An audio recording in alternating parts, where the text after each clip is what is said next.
Hi everyone, मेरा नाम fill है और मैं आपको अपनी स्टोरी बताना चाहता हूँ। इन सब की शुरुआत तब हुई थी जब मैं अपनी क्लास के साथ कैंपिंग के लिए गया था। मैंने सबके सोने का वेट किया और उसके बाद नदी की ओर चल पड़ा। वहाँ पहुंचकर मैंने एक ब्लैंकेट बिछाया, आग जलाई और सैंडविचेस बनाए। कोई भी लड़की ऐसी डेट रेजिस्ट नहीं कर सकती। Looking forward to a cool evening, I sneaked into Viola's tent. बाहर आओ, तुम्हारे लिए एक सरप्राइज है। लेकिन वियोला बिल्कुल भी सरप्राइज नहीं लगी। वो ब्लैंकेट पर बैठ गई और सैंडविचेस को किनारे करके ब्लू मॉन्स्टर वाला कोई गेम खेलने लगी। आखिर में मैं इससे तंग आ गया और वियोला का फोन छीनकर उसे किस करने लगा। लेकिन अचानक उसने मुझे थप्पड़ मार दिया। मैं तुम्हारी वजह से हार गई, अब मुझे दोबारा शुरू करना पड़ेगा। उसकी बात सुनकर मुझे गुस्सा आ गया। मैंने इतनी मेहनत से सारी तैयारी की और उसे हमारी डेट से ज्यादा कोई गेम प्यारा था। वियोला ने मेरा पूरा मूड ऑफ कर दिया। उसके बाद मैं गुस्से में घर आ गया और तय कर लिया कि अपनी क्लासमेट से बदला लेकर रहूंगा। घर पर मुझे मेरा छोटा भाई मिला। चार्ली किसी चीज को लेकर एक्साइटेड था और मुझे तुरंत खींचकर अपने रूम में ले गया। देखो मॉम डैड ने मुझे क्या दिया, ये गेमिंग लैपटॉप है।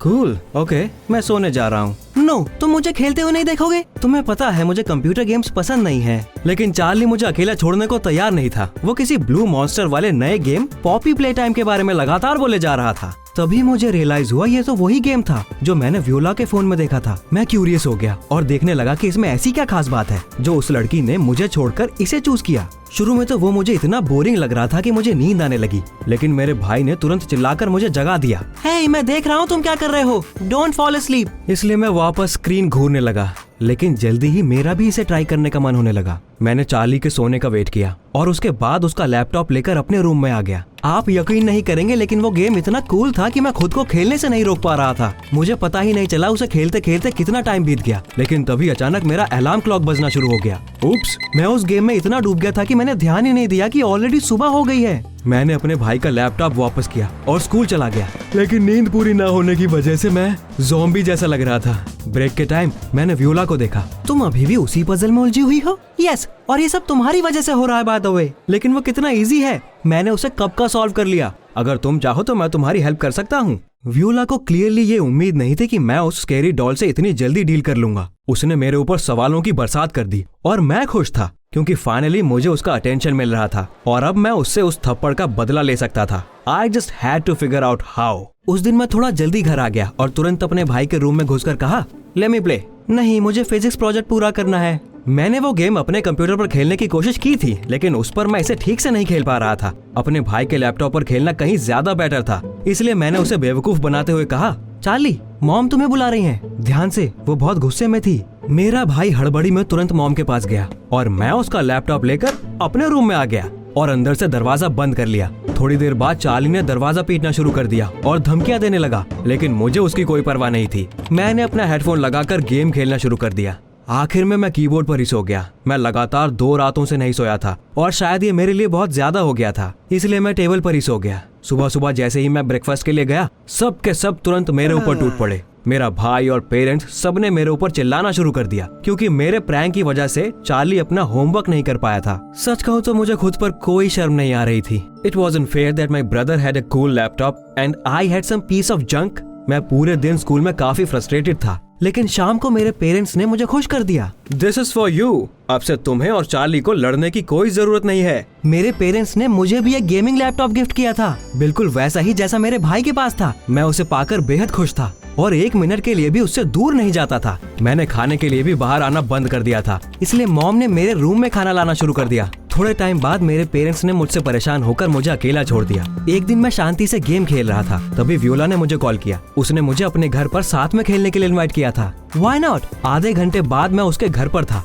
वियोला ने कंप्लेन करनी स्टार्ट कर दी। मैं पिछले 3 दिन से बॉस को नहीं हरा पा रही हूँ, मुझे बहुत डर लग रहा है। हगी वगी उछलकर हमेशा मुझे खा जाता है। There it was। अब उस लड़की से बदला लेने का वक्त आ गया था। मैंने वापस उसकी हेल्प करने के लिए कहा, लेकिन इस बार मैं जीतने की कोशिश नहीं कर रहा था। वियोला के मुड़ते ही मैंने गेम से बाहर निकलकर उसे डिलीट कर दिया। उसके सारे अचीवमेंट्स खत्म हो चुके थे। ये देखकर वियोला गुस्से में आग बबूला हो गई। ये तुमने क्या किया? तुम्हें मुझे थप्पड़ नहीं मारना चाहिए था।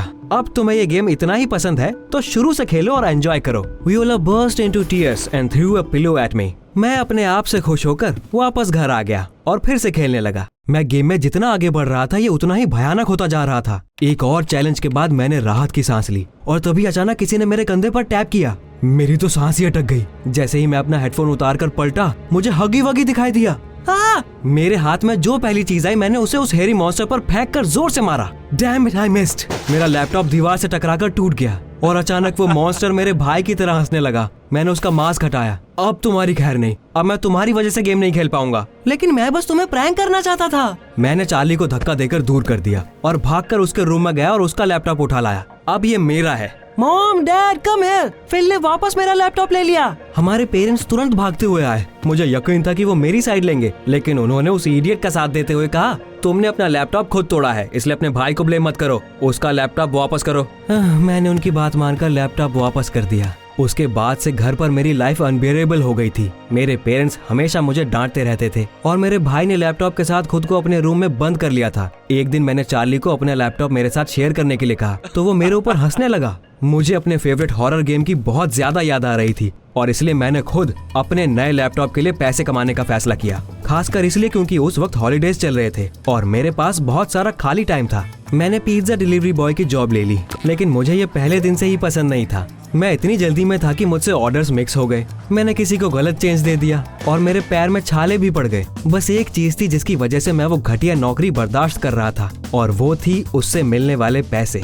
मैं उन पैसों को अपने पिगी बैंक में रख देता था। महीने भर में ही मेरा पिगी बैंक काफी हेवी हो गया था। मैंने सारे पैसे गिने और खुशी से उछल पड़ा। मैंने लैपटॉप के लगभग आधे पैसे बचा लिए थे। जल्दी ही वो लैपटॉप मेरा होने वाला था। एक दिन अपनी शिफ्ट के बाद मैं थका हारा घर पहुंचा और अपने कमाए हुए पैसे पिगी बैंक में रखने गया। लेकिन हैरानी की बात यह है कि वो अपनी जगह पर नहीं था। मैंने परेशान होकर पूरा कमरा छान मारा, लेकिन ये कहीं नहीं था। मैं भागता हुआ लिविंग रूम में गया। मेरी पूरी फैमिली वहीं पर थी। वो डिनर करने की तैयारी कर रहे थे। कॉल द पुलिस, हमारे घर में चोरी हो गई है, किसी ने मेरा पिगी बैंक चुरा लिया है, देखिए कहीं और कुछ तो गायब नहीं है। लेकिन ये सुनकर मेरे पेरेंट्स एक दूसरे को देखने लगे। उसके बाद मॉम ने कहा, फिल, पुलिस को कॉल करने की कोई जरूरत नहीं है, किसी ने कोई चोरी नहीं की। बात यह है कि तुम्हारे डैड की नौकरी चली गई है। मुझे लगा जब तक उन्हें नई नौकरी नहीं मिलती मेरी सैलरी से काम चल जाएगा, लेकिन हम गलत थे। हमारे सारे पैसे खत्म हो गए हैं। So we decided it would be fair if everyone pays in on products and bills except Charlie. इसीलिए मैंने तुम्हारा पिगी बैंक तोड़ दिया। मुझे अपने कानों पर यकीन नहीं हो रहा था।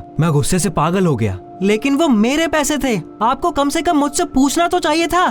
डैड ने जोर से टेबल पर मुक्का मारा। That's it. तुम वैसे भी वो पैसे किसी बेकार सी चीज पर खर्च कर देते और हमने वो पैसे सही जगह लगाए हैं। वो सब सुनने के बाद मैं खुद को रोने से नहीं रोक पा रहा था और भागता हुआ अपने रूम में चला गया। काश मेरे पास पंचिंग बैग होता। मैं किसी को खूब मारना चाहता था। गुस्से में मैंने सारी चीजें फेंकनी शुरू कर दी और अचानक मुझे वो हगी वगी कॉस्ट्यूम दिखाई दिया जो चार्ली ने उस दिन पहनकर मुझे डराया था। That's when I came up with a brilliant idea of how to quickly make money using a gaming laptop. लेकिन मैं ये अकेले नहीं कर सकता था। मैं मदद मांगने के लिए वियोला के पास आया, लेकिन मुझे देखते ही उसने जोर से मेरे मुंह पर दरवाजा बंद कर दिया। मैंने खिड़की के रास्ते उसके रूम में जाने की कोशिश की, लेकिन उसने मुझे वापस धक्का दे दिया। What do you want? मैं जानता हूँ तुम नाराज हो, लेकिन मेरे पास एक बहुत अच्छा आइडिया है। Get lost! प्लीज बस एक बार मेरी बात सुन लो। मुझे पता चल गया है कि हम अपने फेवरेट गेम से कैसे अच्छे पैसे कमा सकते हैं। हम एक रियल एस्केप रूम बनाएंगे। मेरे पास पहले से हगी वगी कॉस्ट्यूम है। We will scare the visitors while they are puzzling over riddles. हमें बस एक स्क्रिप्ट बनानी है और एक जगह की तलाश करनी है। Sounds crazy. अगर किसी ने इसके लिए पे नहीं किया तो मैं इसके लिए पे करता और तुम भी करती। मुझे लगता है हमारे स्कूल में पॉपी प्ले टाइम के बहुत सारे फैंस हैं। आपस के झगड़े की वजह से ऐसा मौका गंवाना बेवकूफी होगी। वेल ओके, मैं तैयार हूँ। मुझे पैसों की जरूरत है। वियोला तैयार हो गई। सच कहूँ तो उससे हेल्प लेने का मेरा एक अपना रीजन था। मेरे पास रूम बनाने के लिए कोई जगह नहीं थी, जबकि वियोला के डैड के पास एक खाली गराज पड़ा था। जैसा कि मुझे उम्मीद थी, उसने तुरंत वो गराज यूज करने का सजेशन दिया। बस कुछ ही दिनों में हमने इसके अंदर एक रियल एस्केप रूम बना दिया। हम वहाँ कुछ पुरानी चीजें और अगली खिलौने ले आए, जमीन और दीवारों पर पेंट फेंक दिया और वॉल्स पर डरावनी पिक्चर्स बना दिए। सारी तैयारी होने के बाद हमने मैसेंजर्स और सोशल नेट्स पर अलग अलग ग्रुप चैट्स में पजल रूम के लिए इनविटेशंस भेज दिए। हमारे शुरुआती विजिटर्स को एस्केप रूम का एटमॉस्फेयर और अनयूजुअल टास्क बहुत अच्छे लगे। ऐसे ही एक महीना बीत गया। हमारा एस्केप रूम इतना पॉपुलर हो गया था कि हमें सबको एक्सेप्ट करने का भी टाइम नहीं मिलता था। मैंने अपने कमाए हुए पैसों से गेमिंग लैपटॉप खरीद लिया, जिससे मेरे पेरेंट्स को बहुत हैरानी हुई। उन्हें मेरे बिजनेस के बारे में कोई आइडिया नहीं था और उन्हें लगा कि मैं अभी भी डिलीवरी बॉय का काम कर रहा हूँ। Long story short, everything was going great, लेकिन फिर सब गड़बड़ हो गई। एक दिन मेरा क्लासमेट शेल्डन अपने छोटे भाई को एस्केप रूम लाया। आज मैक्स का बर्थडे है, प्लीज उसे अच्छे से डराना ताकि वो इसे लंबे टाइम तक भूल ना पाए। आज मैक्स का बर्थडे है, प्लीज। हम अपनी पूरी कोशिश करेंगे। मैं मॉन्स्टर वाला कॉस्ट्यूम पहनकर मैक्स के पास गया और उसकी आंखों की पट्टी हटा दी। वियोला ने लाइट ऑफ कर दी और मैंने उस लड़के को अपनी गोद में उठा लिया। वो चीखते हुए खुद को छुड़ाने की कोशिश करने लगा और मैंने डरावने तरीके से हंसना शुरू कर दिया। लेकिन पता नहीं क्यों मैक्स अचानक जोर जोर से हिलने लगा और मेरी उंगली काट ली। मुझसे दूर भागकर एक कोने में जाकर बैठ गया और दोनों हाथों से अपना सर पकड़ लिया। वियोला लाइट ऑन करके भागते हुए उसके पास गई। हे, टेक इट इजी, ये बस गेम है। ये नाटक कर रहा है, ऐसे कुछ नहीं हुआ। लेकिन मैक्स का चेहरा सफेद पड़ता जा रहा था और वो और जोर जोर से हिलने लगा था। I hate you। ये सुनकर शेल्डन भी डर गया। सच कहूँ तो मैक्स को कोई आइडिया नहीं था कि यहाँ क्या होने वाला है। मैंने उसे बस कोई सरप्राइज देने का वादा किया था और कोई डिटेल्स नहीं बताए थे। मैं बस उसके ऊपर हंसना चाहता था, ये सब नहीं चाहता था। मुझे मैक्स को शांत करने में 1 घंटे से ज्यादा टाइम लग गया। We gave him cold water and even scared him on purpose, like Google told us to।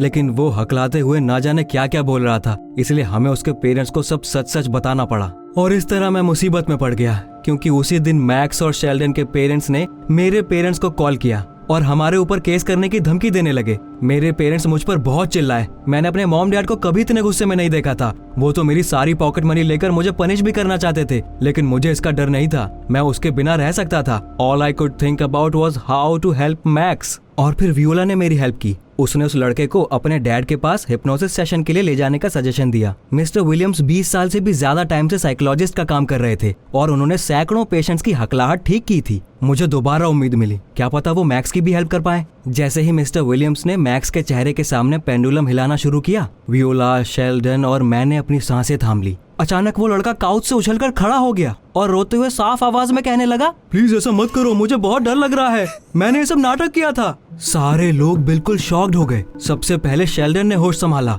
उसने अपने भाई का कॉलर पकड़कर चिल्लाते हुए कहा, तुमने ऐसा क्यों किया? Come on, admit it, you brat. Don't be mad, मैं बस हर चीज से तंग आ गया था। मॉम डैड तुम्हारे एग्जाम्स और कॉलेज के प्लान्स को लेकर ऑब्सेस्ड हो गए थे और मेरे बारे में बिल्कुल भूल चुके थे। इसलिए मैंने तुम्हें मुसीबत में डालने के लिए ये सब किया था ताकि वो मुझे भी थोड़ी अटेंशन देना शुरू कर दें। तुम्हारी वजह से बस मैं मुसीबत में नहीं पड़ा, बल्कि मेरे दोस्त भी मुसीबत में पड़ गए, और वो भी तुम्हारी इस बचकानी बकवास की वजह से। Now you will get it. Stop it both of you. सबसे इम्पोर्टेंट बात यह है कि अब सब क्लियर हो गया है। शेल्डन ने शांत होकर अपने पेरेंट्स को कॉल किया और पूरी सच्चाई बताई। उन्होंने मुझसे मैक्स को पनिश करने का वादा किया और अपनी धमकियों के लिए माफी भी मांगी। लेकिन मैं अभी भी गिल्टी फील कर रहा था। मुझे उस बच्चे को पहले ही बता देना चाहिए था कि वहाँ क्या होने वाला है। अब मैं दोबारा कभी ऐसा रिस्क लेना नहीं चाहता था। Viola and I started to make those who wanted to visit the escape room provide a written consent. लेकिन मैक्स वाली पूरी स्टोरी के बाद मुझे बच्चों के लिए टॉकिंग टॉम गेम पर बेस्ड दूसरा पजल रूम बनाने का आइडिया आया। बस एक प्रॉब्लम थी, इस बार भी मेरे पास इसके लिए कोई सुटेबल जगह नहीं थी।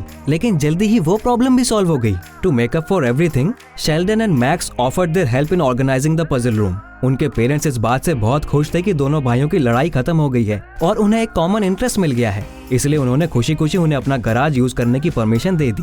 उसके बाद वहाँ पर हमने दूसरा पजल रूम बनाया। दोनों रूम्स से मेरे पास अच्छे खासे पैसे आने लगे थे, इसलिए अब मैं अपने पेरेंट्स की हेल्प भी कर पा रहा था। उन्होंने पिगी बैंक वाले इंसिडेंट के लिए मुझसे माफी मांगी और प्रॉमिस किया कि आगे से वो कभी मेरी परमिशन के बिना मेरे पैसे नहीं लेंगे। लेकिन अब मुझे उनसे कोई नाराजगी नहीं थी। आफ्टर ऑल, अगर सब कुछ मेरे ओरिजिनल प्लान के अकॉर्डिंग होता तो मैं आज भी वही जॉब कर रहा होता जो मुझे बिल्कुल पसंद नहीं था और दिन भर लैपटॉप पर गेम्स खेलता रहता। और अब एक बार फिर से मैंने अपनी जिंदगी को भरपूर तरीके से जीना शुरू कर दिया था। Viola and I finally made up. एक दिन उसने मुझे नदी के किनारे इनवाइट किया और जरा सोचिए, उसने वही सब प्रिपेयर किया था जो मैंने हमारी पहली डेट पर किया था। ब्लैंकेट, आग, स्नैक्स। लेकिन इस बार वहाँ कोई फोन नहीं था। हम आपस में बात करने में ही इतने बिजी थे कि हमारे पास गेम्स पर वेस्ट करने के लिए बिल्कुल टाइम नहीं था। So Viola became not only my business partner but also my girlfriend. आपको मेरी स्टोरी कैसी लगी? Send the video to someone who will definitely need it.